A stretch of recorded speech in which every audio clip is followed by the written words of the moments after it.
સુરતના અડાજણમાં કાર શોરૂમમાં લાગી ભીષણ આગ. દશેરા પહેલા ગાડીઓની ડિલિવરી અટકતા મોટું નુકસાન.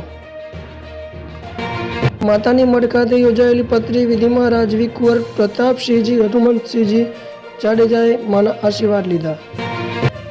વિરાજ પોતાના જ તોફાને ચડ્યા, પ્રતિબિંબ જોઈને મસ્તી ભર્યો નજારો. સિનિયર ભાજપ નેતા વિજયકુમાર મલ્હોત્રાનું 93 વર્ષની વયે અવસાન. પ્રધાનમંત્રી નરેન્દ્ર મોદીએ ઘરે જઈ પરિવારને આપી સાંત્વના. ચાલુ વરસાદ વચ્ચે પણ ખેલૈયાઓ ઝૂમ્યા ગરબે. ખેડા ધોળકા હાઈવે પર સ્થિત હોટેલમાં કાર ઘૂસતા લોકોની દોડભાડ. કલોલની અમૃત વિદ્યાલયના 30થી વધુ વિદ્યાર્થીઓ ફૂડ પોઈઝનિંગનો ભોગ. કલોલની અમૃત વિદ્યાલયના 30થી વધુ વિદ્યાર્થીઓ ફૂડ પોઈઝનિંગનો ભોગ. ગોવા એરપોર્ટ પર પણ ફ્લાઇટ મોડી પડતા ગુજરાતીઓએ સમય પસાર કરવા રમ્યા ગરબા.